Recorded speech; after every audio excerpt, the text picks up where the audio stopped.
Hey everyone, welcome back to another episode of the Easy Conversations podcast, a podcast about having easy conversations. I'm your host, Furkan Dandia. In this week's episode, I'm excited to welcome Jose Alejandro. Jose is a men's life and leadership coach, impact-driven marketing strategist, somatic practitioner, menswork facilitator, and apprentice Rite of Passage guide. He is the founder of Intentional Impact, a program focused on helping driven men increase impact and income with intention and integrity. He is also the co-founder of Modern Renaissance Man, a movement empowering modern men to create the life they love. Through brotherhood, leadership training, transformative experiences, and resources, they inspire men to unapologetically express their truth and own their power with an open heart. He bridges his personal life experiences and hero's journey with his training in somatic experiencing, trauma-informed coaching, men's work, breathwork, ancestral wisdom, and rites of passage to inspire leaders to own their stories, release limiting beliefs, and embody their truth. In this episode, Jose shares his story from his childhood and experiencing his parents' divorce.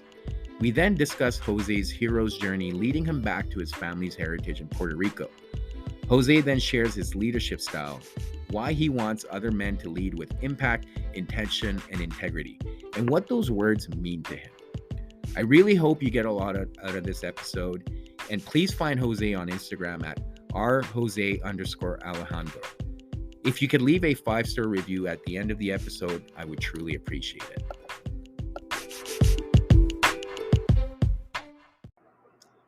All right, Jose, welcome to the Easy Conversations podcast. Thank you for coming on here and having this conversation with me. I'm super excited. I've had the opportunity to firsthand see some of the work you're doing, but I'm hoping you can share that with the listeners today. And so before we get started, I want to give you an opportunity here to introduce yourself and maybe tell the listeners what it is that you do. Yeah, beautiful. Well, really grateful to be here. It's been great to connect with you over the past year. And what do I do? Well, I'm a men's life coach and leadership guide. That's like the easiest way that I can explain it. And a lot of my work is obviously focused on supporting men and empowering men and embodying their truth and living their vision. And I've found throughout my journey and in my journey with working with men that in order to do so, in order to fully express our truth, to own our truth, to embody our truth, uh, there's a lot of inner work that's required, and not just mental inner work but also embodiment work and somatic experiencing and all the things that come with releasing old limiting beliefs and patterns that go way beyond the mind but into the body. So a lot of my work is focused around that, and that is deeply reflected in the lives and the leadership and the work that men do. Now, how do I do that? With a little more context, I'm a men's rite of passage guide. So I take men out on wilderness rites of passages and support them in transitioning from one stage of their life to the next. It doesn't have to be from boy to man, but a lot of men haven't experienced an initiation or that sort of transition in an intentional setting. So that's something that I do in my work. Like I said, the coaching, and then also through my organization, Modern Renaissance Man. So Modern Renaissance Man is, we like to call it a brand because we realized there was a gap in the space where you were either an organization doing cathartic releases in a dungeon, or you were doing more of the like surface level like mastermind or community stuff. So we kind of created a bridge where we do retreats, we do experiences, we have an online brotherhood, and really just allow men the space to connect Mm-hmm. and to experience coaching and all the things that I mentioned initially without feeling like they have to, pay $20,000 for a coach in order to go through that journey. Yeah, no, that's amazing, and thank you for sharing all that. Was there any point in your life that you had to go through that journey yourself? Because quite often, what I see is we end up doing it ourselves, and then we're like, oh, this is amazing. I want to share it with other people. Was that Yeah. something you came across yourself? Absolutely. I mean, that was my catalyst. It's definitely a pain to purpose story. Um, I'll start off by saying that 12 years ago, I got my bachelor's in psychology, but it wasn't until 5 years after that where I actually worked with a therapist. Right, the irony there. I understood everything conceptually. I was obsessed with psychology. I mean, I just really immersed myself and understood everything related to childhood developmental stages, to attachment styles, to just all of it. But 5 years after that, I moved out of my house.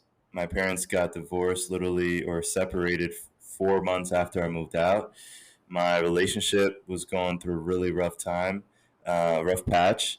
I was not fulfilled in my corporate job, Mhm. and I was overstayed. So I had intentions on being an entrepreneur, and I just was afraid of making the leap and didn't know what the next step was and didn't trust myself. And all of this happened all at once. I think definitely moving out of my house and seeing my parents divorce after moving out kind of brought up that 5-year-old when they divorced the first time. That part of me that felt responsible, that part of me that felt like um, it was my fault that they stayed together, my fault that they separated, and all of that started showing up everywhere. And it wasn't like the other areas of my life found it's like it wasn't like it catalyzed new problems in other areas of my life. Mhm. It just revealed the stuff that was already there, and that was my catalyst. It was, what do I do? I mean, I understand all these things, but I can't seem to show up, and they don't seem to be reflecting in my conversations, in my conflict, in the way that I feel. I was Right. like, okay, let me go see a therapist. And I mean, long story short, we'll dive deeper into whatever aligns. But went to a therapist.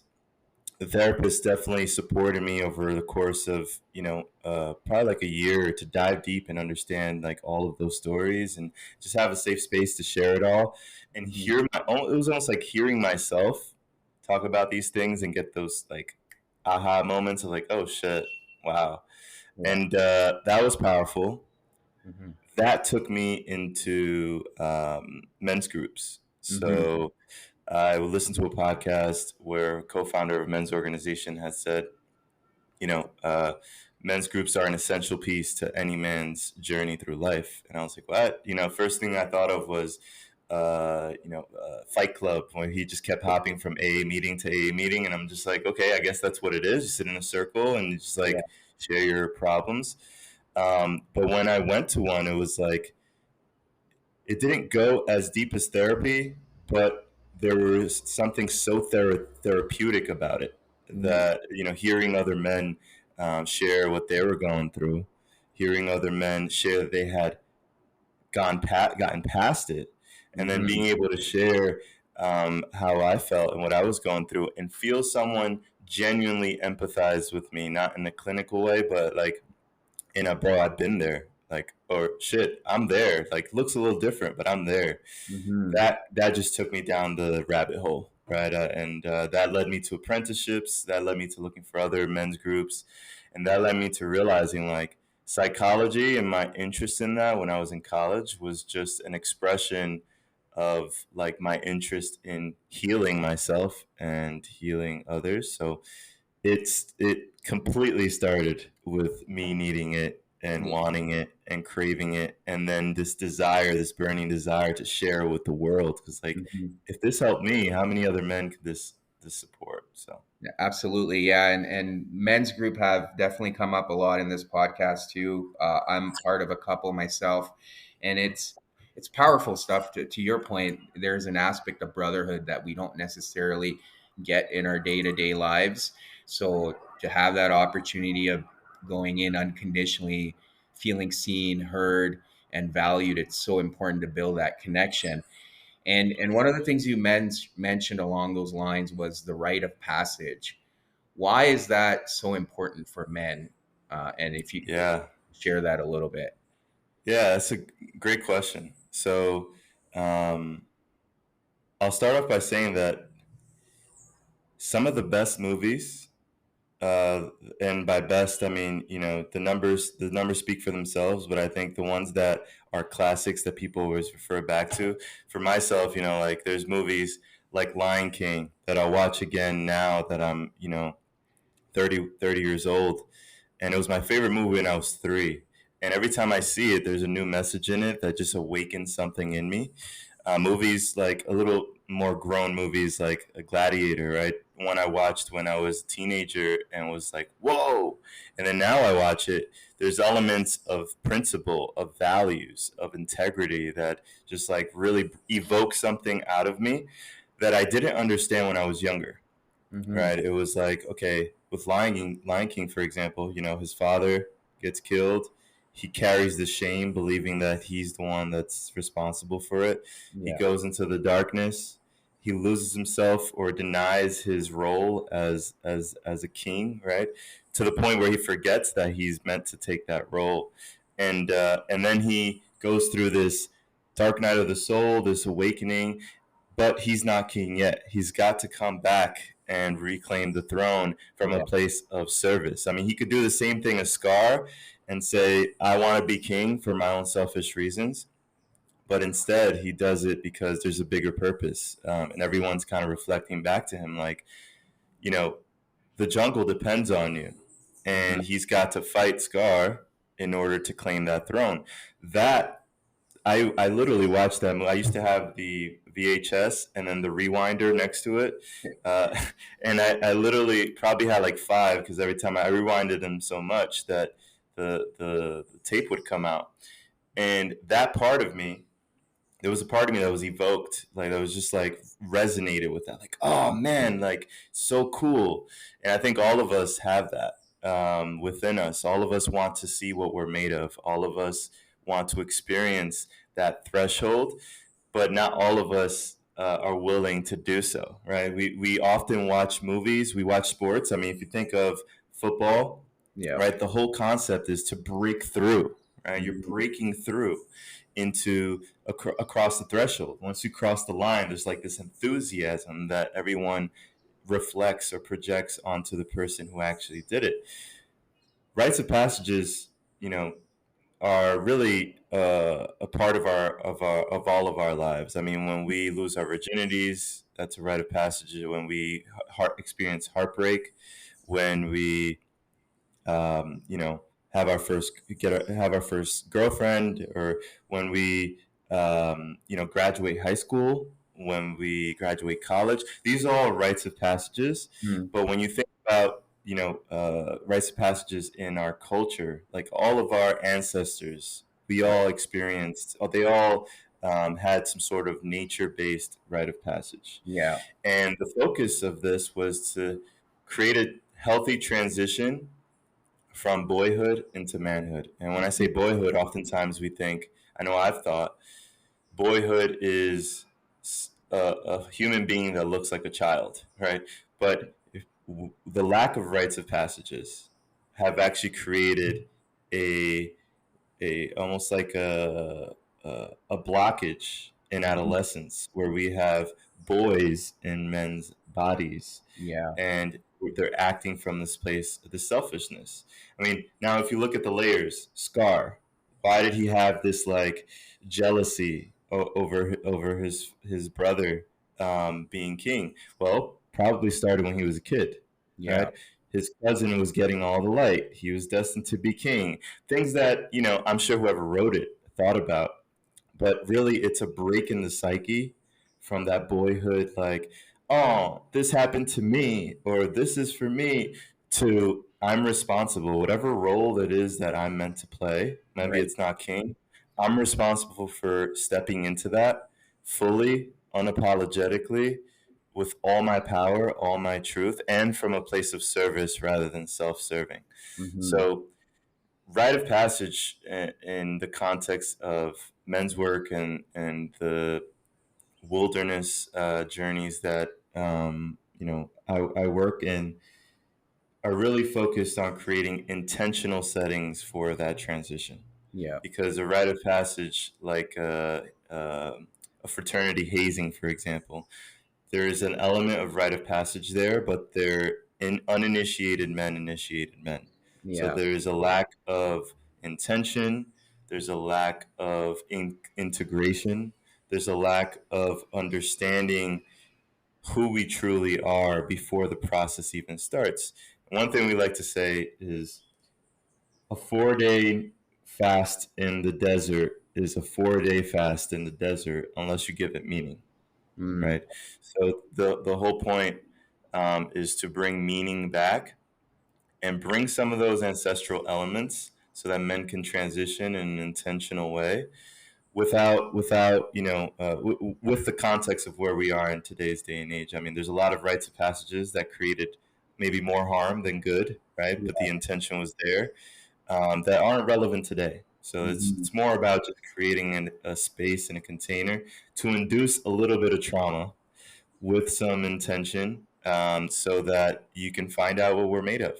Conditions for clarity is really the element, knowing what you're made of. Those two things, I would say, are the core piece of a rite of passage. Yeah, yeah, no, thank you for sharing that, and so much you covered there, and I appreciate the using that Lion King analogy because there's a lot of mythologies where there is that idea of rites of passage, whether you kind of look at some of the ancient stories too that have been handed down or passed down to us. There's always that element of taking ownership and stepping into your role. But the other thing you touched on is not everyone's meant to be king, and we need to be open and accepting of that. And I think that's part of the problem in the society today, where you've got men looking at other men at the top, and they're like, "I want to be that," and if I don't get that, that's failure. And then they kind of fall into this depressive cycle, and it's very unfortunate because we all have a gift that we can embody and share with this world, and we just need to step into that. and Yes.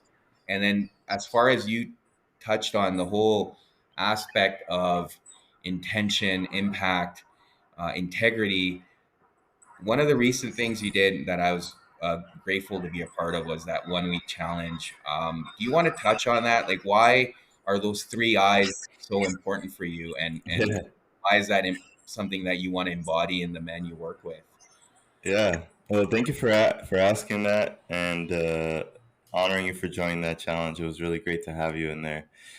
Before I answer that question, you brought up something really beautiful. The not everyone gets to be king. I think what rite of passages have taught me, just for my own journey, is that I get to be king of my own life. Mm-hmm.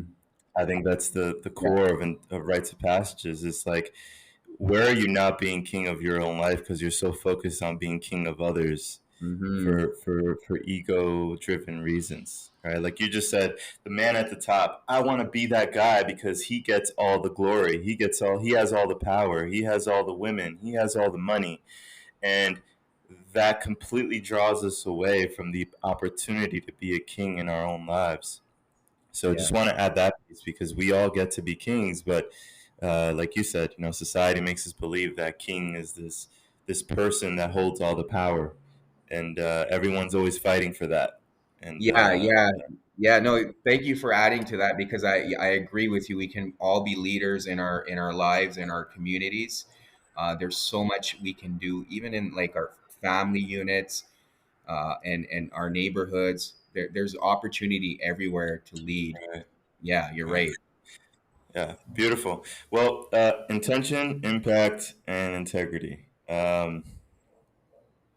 I think with that being said, it's perfect transition, and I think I'm assuming, and maybe even subconsciously, that's why you brought it up, right? There's an element of, we all make an impact in our lives, and in others. Hmm. AKA, we are all leaders. AKA, we are all kings. I think, um, for me, throughout my journey,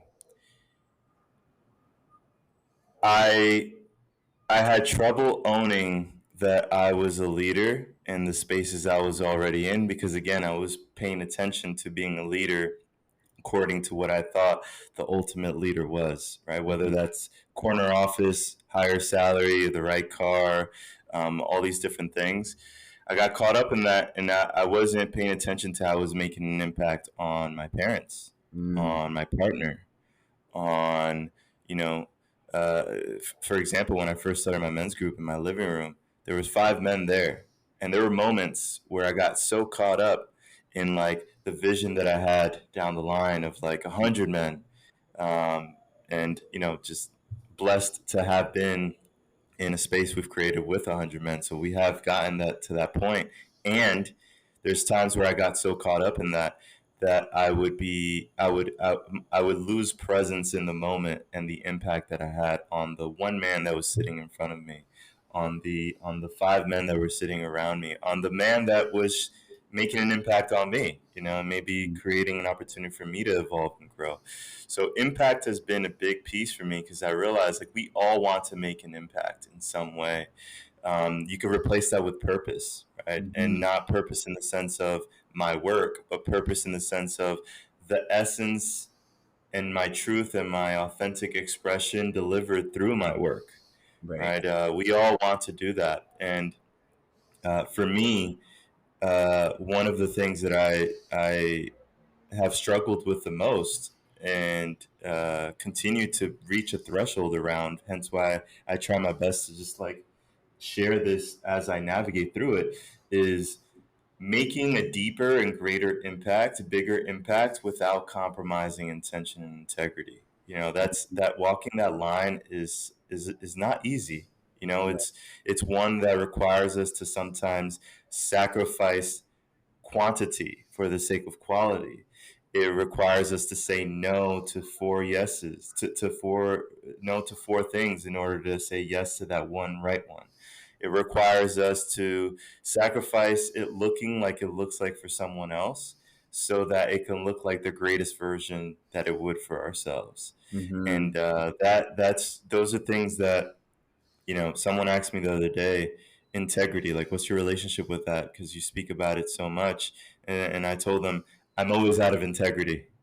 And not in the sense that that's my excuse for why I dropped the ball, but in the sense that if I'm a man with a vision and a desire to bring a gift into the world and make an impact around it, there's always going to be a gap between who I am today and who I'm becoming. So I'm always out of integrity in the sense that I'm committed to finding my edge and committed to finding where I'm out of integrity so I can move towards that. And I have men around me and support system around me that calls me on my bullshit because I do have a lot of fucking blind spots. Yeah. So once I share that, it allows me some space to realize like integrity is not this thing you master. Intention is not this thing we master. It's this thing we practice. And Mhm. I'm just in the practice of making an impact, keeping, staying grounded in integrity with my vision, with my intention, and remembering my why, which is really the intention. Yeah. It's easy to get caught up on IG, for example. Hence why I created that challenge. Like how often I, just think about, fuck, why is this not working for me? I got to try it again. I got to try it Mhm. again. And then I realized, I look back like, shit, this wasn't even in alignment with me. Yeah. Like that's not what I wanted to do. Mhm. And I lost complete sight of like doing it in this new way that felt good for me. So Yeah. I created that challenge to just support other men around that journey. And I learned so much through the challenge. That's the beauty. Like there's, 40 men over 5 days, and guys had breakthroughs and had challenges and edges that showed up, and some of them that were mirrors for me. Like, oh shit, yeah, I can answer this question, and I saw myself do this last week. Yeah. Yeah. So yeah, Yeah, no, that's beautiful. And to your point, I think it is easy to lose sight of the goal because we're trying to focus on what that vision needs to look like in the future. And I've had similar experiences, whether it's even in corporate jobs where I want this leadership position, but then it's bringing it back and recognizing that again, leadership can be how I want to define it. It doesn't have to be a title someone else gives me, but it can be how I show up for, to your point, my family, my friends, my community, and that's something I've been able to do myself, even through the men's groups. Right, to your point, it's so easy to lose sight and be discouraged when you have 5 or 6 guys show up, because you Right. have like that 40 number in your mind, and it's bringing yourself back and being more present in the now rather than focusing on the future. and Mm, and and the other thing you touched on as far as our edges, because one of the things I've started to realize is if we don't know our edges, or if we don't test them out, we limit ourselves. We stay within this narrow window of opportunity without realizing the greater potential that's out there. mm, Is mm. that something you encourage, and what do you see when people are able to step into their edges, including yourself? Yeah, great question. Um, there's this quote, one of my favorite books, Way of the Superior Man. Uh, that's the title of the chapter is "Know Your Edge and Don't Fake It," right? And what I understand from that, just based on my own journey, is um, you know, so often we can live according to someone else's edge, and then shame ourselves when we can't hold the life that they're creating for ourselves. And on the other hand, so often we don't know our edge because we don't dare to explore beyond our edge of comfort. I mean, I'll speak like about something that I've been navigating through recently, that I've gotten really comfortable, and I don't say this in a bragging way. Mhm. Just really feels good to own it. I've gotten really comfortable being in spaces with men, and supporting men around the things that I've navigated through, and also being vulnerable when I can't. Right, I've gotten Mhm. comfortable around that, and that has allowed me to create a living. That has allowed me to create a beautiful community. That has allowed me to create beautiful relationships. And what I realized is there's a new edge for me, right? And one Mhm. of those new edges was coming to Puerto Rico and bringing this work here, and speaking about it in Spanish, right, for example. And that little boy in me that moved to the States from Puerto Rico when I was 5, and would come on the summers and get made fun of because I was no longer from here. That Yeah. little boy arose, and he was like, no, if we go to Puerto Rico and start talking about this stuff, they're going to be like, get the fuck out of here. So that was my edge. And I could have easily stayed in the comfort of, like, just back in Jersey, or just my online community, not stretch out past my edge here in Puerto Rico. But that would do no one any, that wouldn't be of service to anybody.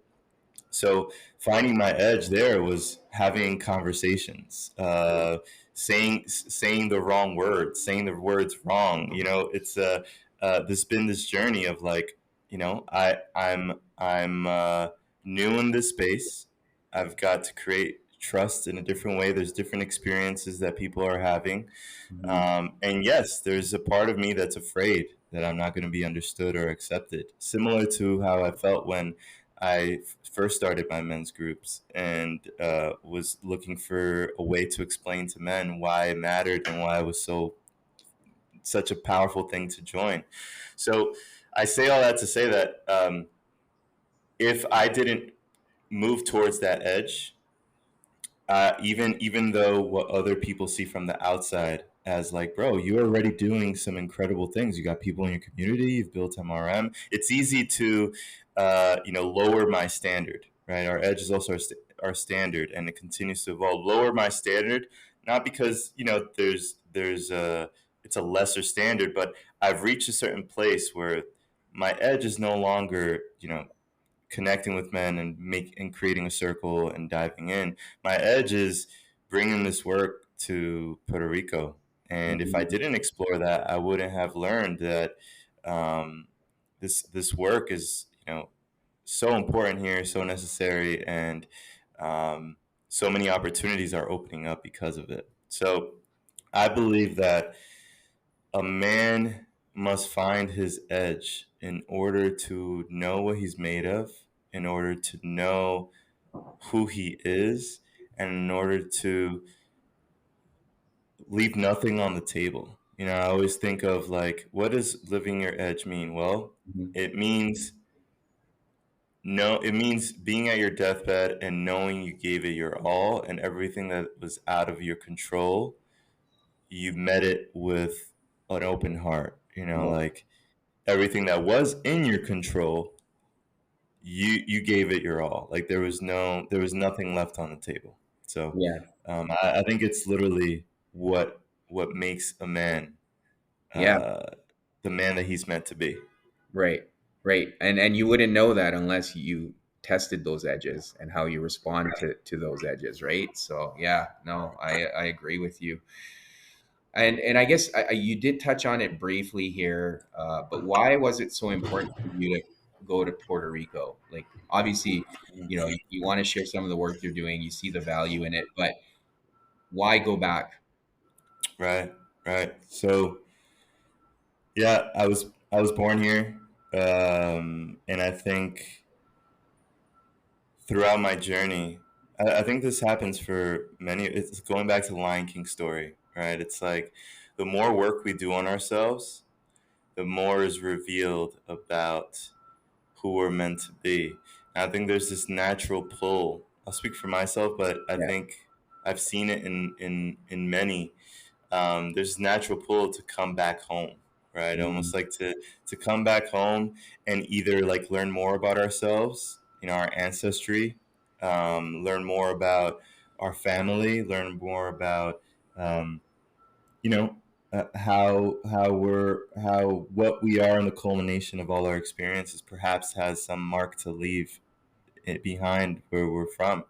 So there was this deep calling to come back, and I wasn't necessarily clear on what that would look like, but I kept having visions that would scare me, Mhm. and I would have these visions of like, doing the work here, having a retreat center, and then all these messages came that like just confirmed it. But on a deeper level, I will say, um, there's some family history that has impacted me and has impacted many Puerto Ricans.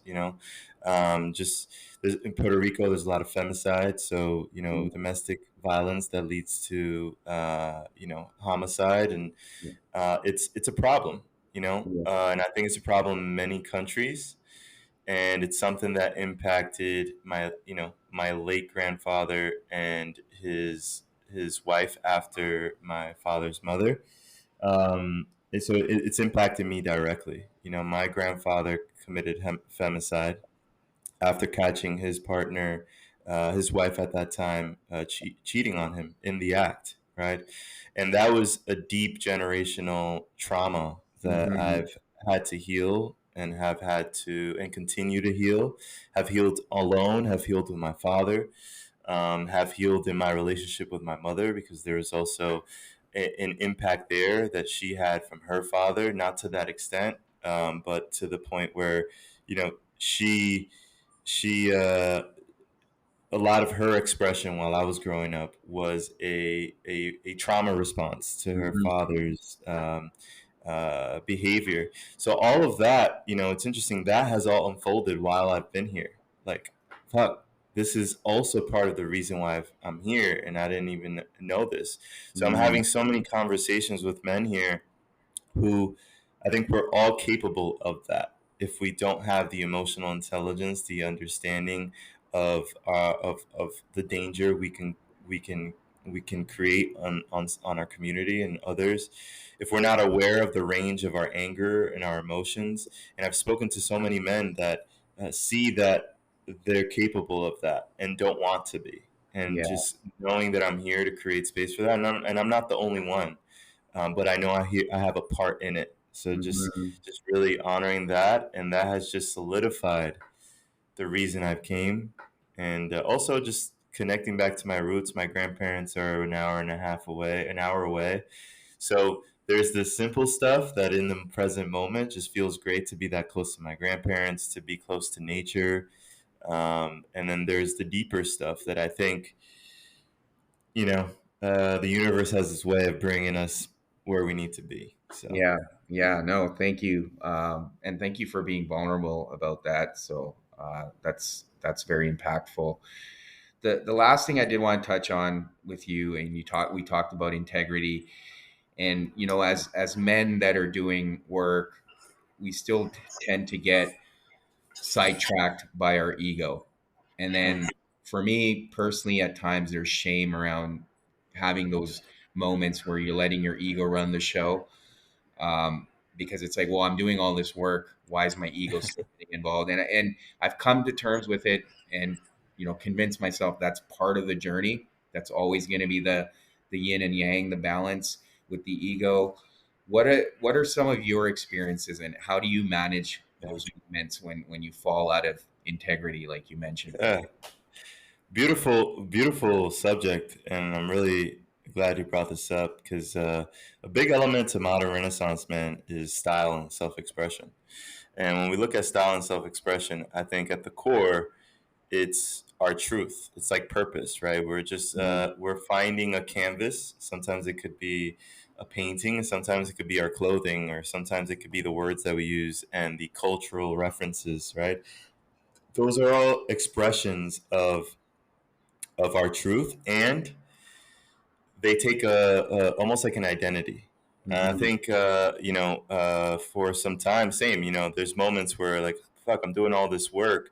Why am I still attached to this thing, or why is my ego still showing up?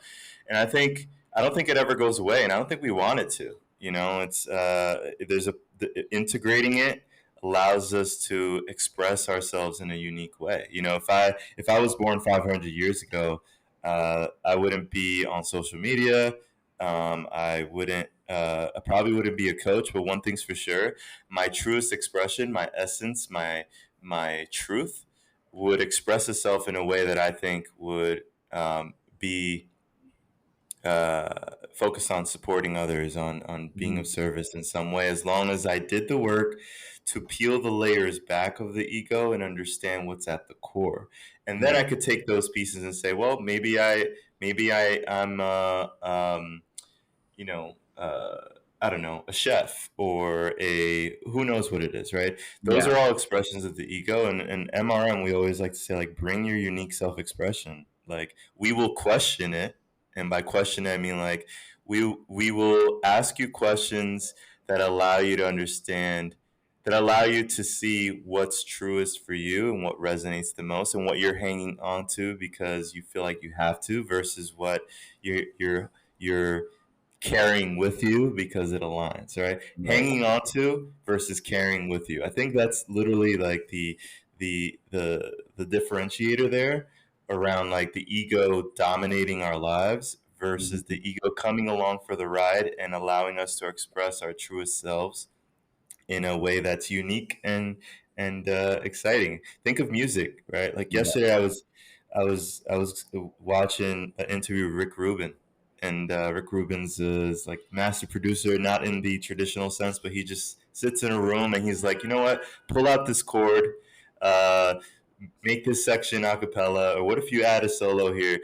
And when I was hearing him describe like creativity, it Mhm. was just so interesting, and listening to songs that he's created, like all of them, he helps people fully express their truth. The way he described, he didn't use the word ego, but he did say like he wants their most authentic expression to show up in their work, and he's there to remove all the layers of bullshit that's getting Mhm. in the way. And sometimes that means telling their friends they can't come to the studio because some artists tend to create music for their friends when they're in the studio, right? Right. Or sometimes it means having them in the studio because some artists express themselves better when they have people around them.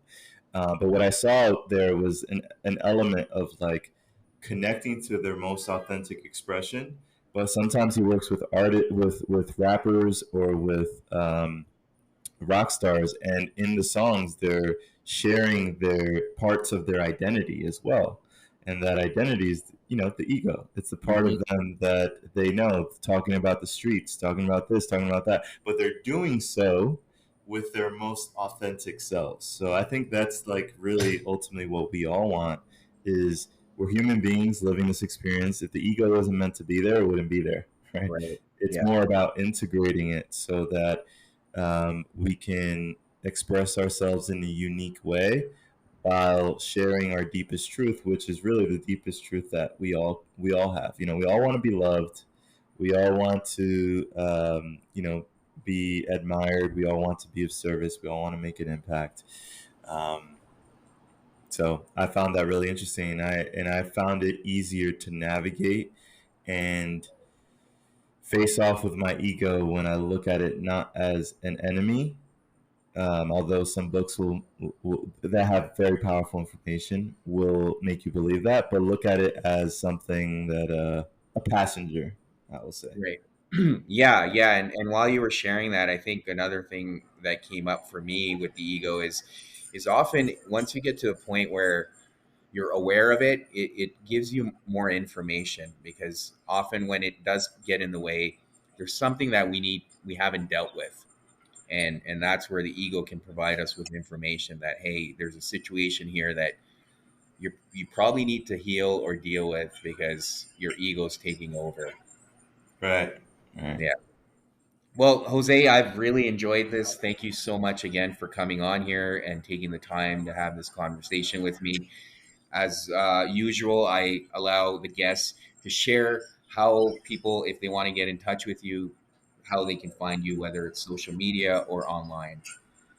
Yeah, beautiful. Well, it was an honor. I'm really grateful to have dropped in and had this chat. Really beautiful questions and reflections. And if anybody's interested in my work or just more of this conversation, wants to join the conversation, Instagram is usually the best place to find my stuff. My website's currently being redesigned and launching in a couple weeks. So any other info will be linked on there on Instagram, and that's R Jose underscore Alejandro.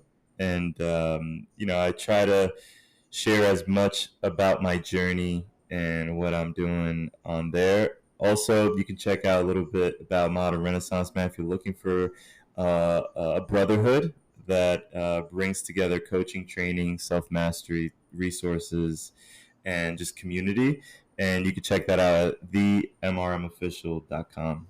Most of the most of the things that we spoke about today, you'll find in one of those two places. Yeah, and then do you mind sharing a little bit about the retreat you're doing in the Amazon? Yes. I work a lot with indigenous cultures and just different spaces. They've allowed me to really come back to my true nature and understand, who I am at the core. Rites of passages are one of those things as well. And the Amazon. I was there in April with the Zapata community, and the Zapata are one of the main four indigenous groups in Ecuador.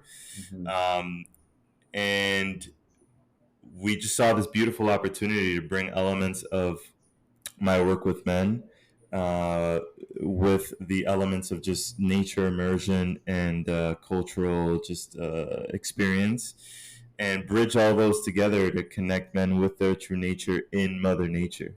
I think oftentimes society makes us believe that if we connect to our inner nature, aka our masculinity, our wild, our power, our fullest expression, that we are a danger. But coming back to rites of passage conversation, the truth is that not knowing our true nature, not integrating our true nature, and not knowing our edge is actually the cause of most of the ailments in our lives, the ailments in community, the danger we create in the planet. So this trip in February is all about just bringing men back to their nature in nature.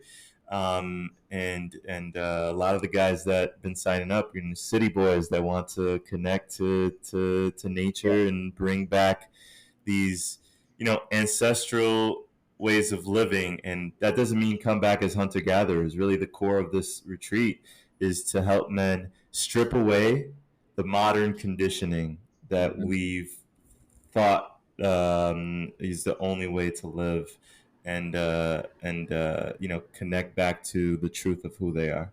Right. Yeah. Yeah. No, beautiful. Thank you for sharing that as well. Thank you. Yeah, I'm sure we'll be chatting more in the future, but yeah, appreciate it.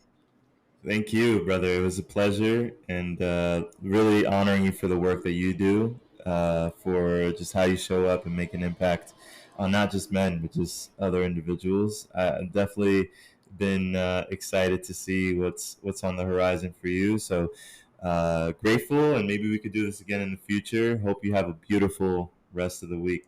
Thanks, you as well, and I appreciate that very much. Thank you for tuning in to another episode. As always, please subscribe to the podcast if you enjoy the episodes, or leave a comment in the comment section. I always love hearing from you. Thank you again, and until next week.